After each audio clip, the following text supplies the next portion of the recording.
We're going to discuss a little bit about precept number 4, which is I will be humble and do honest work. And so I'd like to share with you that when I considered speaking about this precept, I will admit to having some difficulty in deciding what I wanted to say. When pondering this statement, several things came to mind.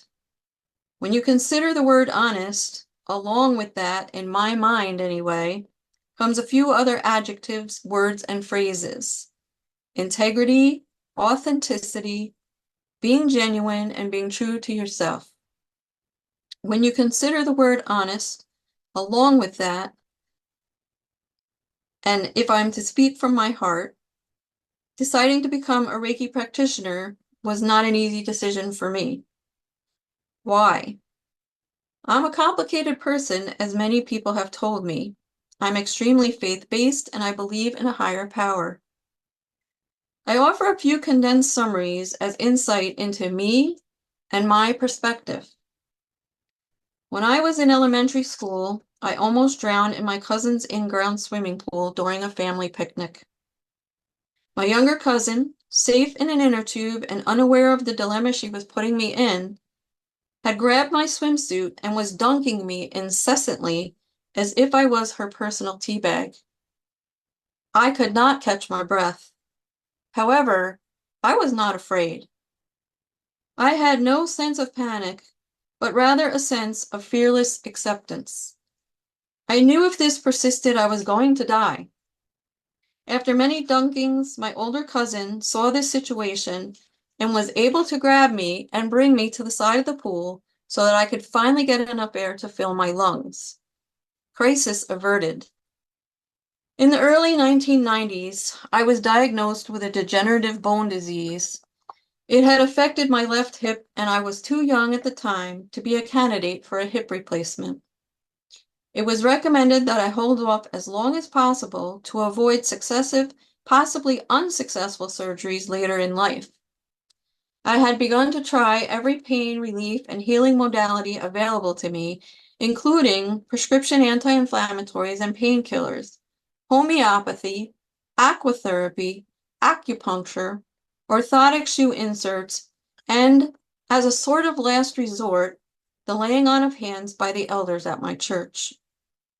Sometime after that experience, I had a vision type of dream. In the dream, I saw a silhouette, shoulders and the head, of what I would describe as my childhood schooling's rendition of Jesus, with a bright yellowish light in the background. Once again, I heard a voice that said, "Can you see this light?" And my response was, "Yes, I can see the light." And then I heard, "Then you're going to be okay." It was a physical struggle. I wish I knew about Reiki then. But I made it through to December of 2015 when I was approved for and had hip replacement surgery.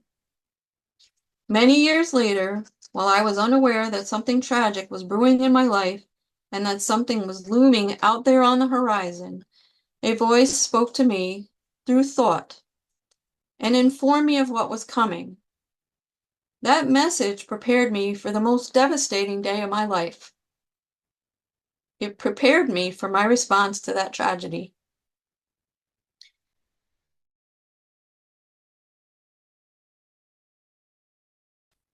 Questioning whether or not my faith and Reiki could coexist. While sleeping, I heard, "Do not be afraid." How does this apply to precept number 4? During my life, I have met some people who have entrusted their reasons for not subscribing to a higher power, faith base, and/or place of worship to me. Some of those reasons have been heart-wrenching. I found myself being super self-aware and hypersensitive about unintentionally offending someone and/or making someone feel uncomfortable about spirituality in general, especially when I can be so enthusiastic about it. My quandary was how I could practice Reiki, offer sessions, be true to myself and my faith without infringing upon others. Could I find a balance? In searching for my purpose, my path, and how I could fit in, which is a work in progress, and in being determined to make a difference to others whenever possible, I have learned not to limit my higher power nor myself. With that confidence, I have embraced Reiki. I became determined to honor all of the precepts and to endeavor to become a better person and Reiki practitioner with each new day. I can only try to be the best me I can be by being humble and doing my work honestly and authentically. In striving to achieve those goals, I began reciting the precepts twice daily. I have dedicated time most every morning for meditation and self-treatment, and have begun a nightly ritual, including meditation and prayer, for all those I know who are in need of something more in their lives, whether it be a devastating diagnosis, lack of companionship, need for physical or emotional healing, stress or anxiety relief, assistance with drug addiction, and/or unfortunate life circumstances, etc. I've made extra attempts at being humble. I've taken to helping the wheelchair-bound reach items off higher shelves at the store. I make sure to take time to hold the door for people with canes or walkers. I take the time to listen when a stranger in passing needs a compassionate ear. By inserting a Reiki practice in my life, I have found strength, courage, fortitude, determination, and confidence. In addition, much to my surprise, it has strengthened my spirituality. I believe that makes me a better Reiki practitioner. I strive to make a difference everywhere I can. I try to fill in where there's a need. I resolve myself to the fact that excluding my faith is not in alignment with me, nor my destiny. Without it, I would not be me, and I would not be doing my work honestly. By doing my work honestly, I have been able to find balance between who I was and who I am. I have faith, I have a path, and I'm doing my best to make a difference. My hope is that my efforts will have a positive impact on everyone I meet, whether on the street or for a Reiki session. Yes, I can do my work honestly. Each of us are bestowed with unique gifts and talents. I believe we can all do our work honestly and truly make a difference.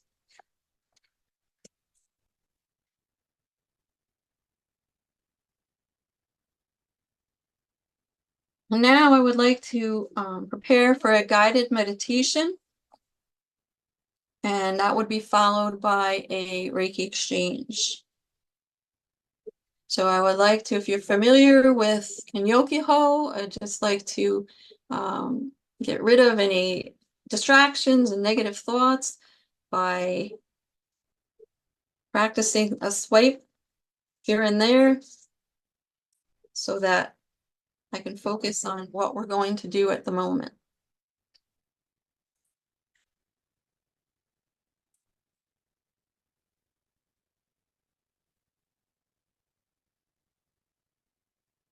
And so now at this point, I'd like to invite you to find a soft, cozy place to either sit or lie down that will support full comfort and relaxation. I'm going to add a little music in the background, and I'd like to ask you to close your eyes for this next segment of this session.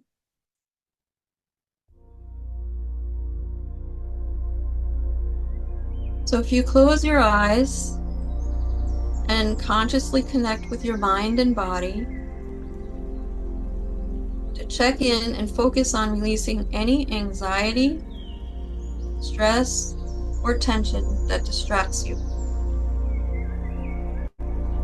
Then, take a deep breath in through your nose, hold it for 4 seconds, and let it out through your mouth.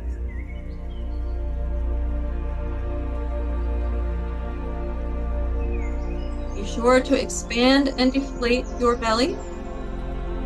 Do this 2 more times.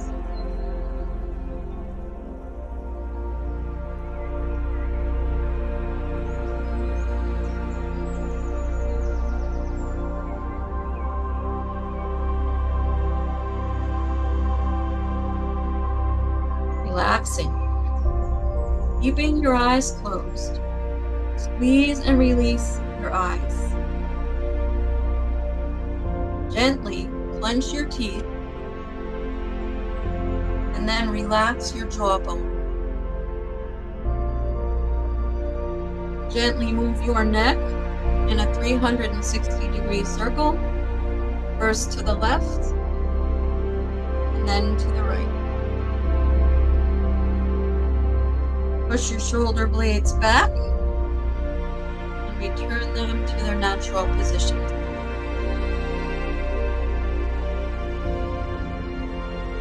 Consciously relax the muscles in your shoulders, arms, wrists, and hands. Make a fist in each hand. Clench and release. Wiggle your fingers. Relax. Tighten your abdominal muscles. Then release them. Consciously relax the muscles in your thighs, calves, knees, ankles, and feet.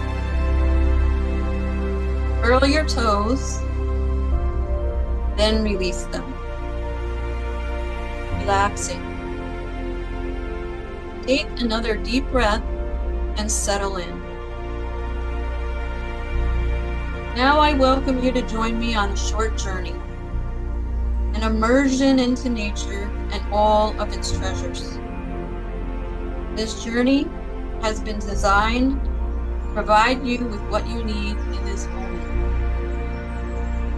Remind yourself that this is your time. This energy is here for you. It is always available to you, and that is always with you. I ask you to look ahead where there is an opening, where the pasture meets the forest. It is there where the trailhead invites you to embark. Tall grass and weeds have bowed down to summon you. Once you enter this space, you notice the lush canopy of various trees and their freshly outstretched leaves. You hear the native bird song. You hear hummingbird wings fluttering close by. You feel the leaves circulating the sweetly scented air. The scene is surreal. There is a cloudless, light blue sky peeking through the canopy of leaves, shading and refracting the sun's beams that has created a subdued form of lighting. Each fragment of light seems to be creating the appearance of a star, bedazzled by geometrically placed, elongated beams, narrowing in width and fading at the tips. You notice that you have been walking along a small, babbling brook. As its contents slide over the varied browns and grays of its textured bed, the sound it creates is melodic, symphonic. It gurgles, then splashes playfully, then bubbles in places where it is deeper, and collects before cascading in a definitive splash landing in a small pool below. It is nature's air freshener, pure, clean, and inviting. You smell the crisp, unique scent of the healthy earth. You feel the tender support of moss underfoot. You notice the fiddleheads wrapping around in delight at your presence. The swallowtail, with its intricate patterned adornment, gently swoops by, careening back and forth on a gentle breeze, announcing your arrival to all.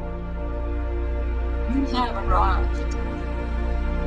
Tiny wind hitchhikers float by, visible when passing through the sun's rays. You notice the moss-covered roof of a cozy little cottage. Its quaint existence, the subtle curve in the shape of the roof, It looks as if it belongs in a storybook.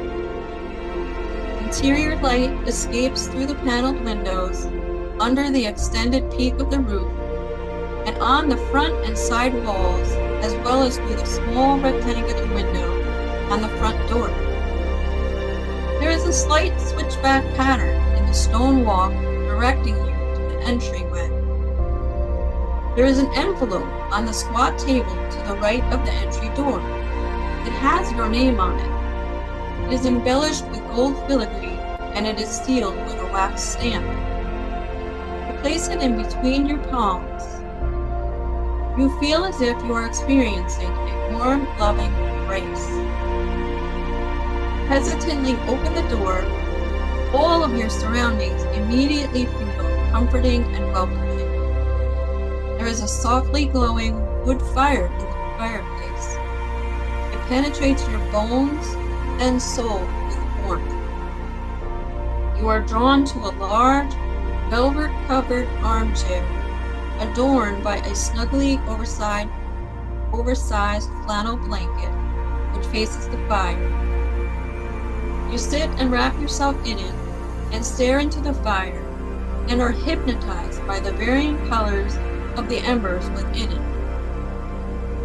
Reds, yellows, subtle blues.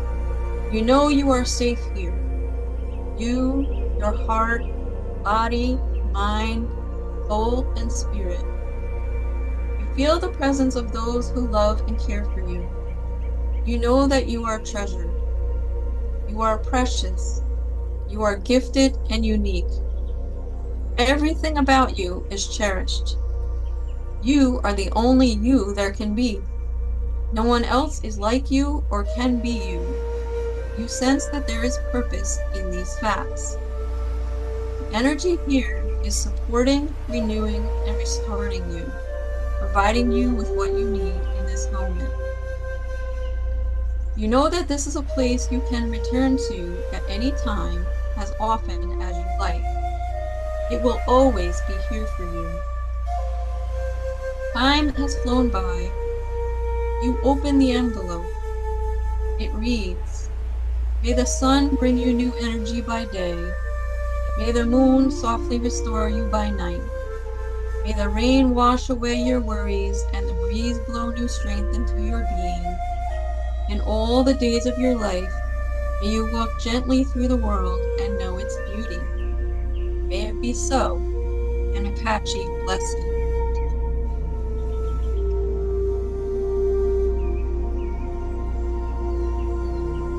Now you have the opportunity to immerse yourself in a wondrous and amazing Reiki exchange.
I'd like to just ask you now to slowly open your eyes and to wiggle your fingers and your toes. And you join the Reiki practitioners for peace. Okay. Well, thank you, everyone. I'm glad you all could be here this evening. If anybody has any questions or if you'd like to post anything in the chat, you're more than welcome to.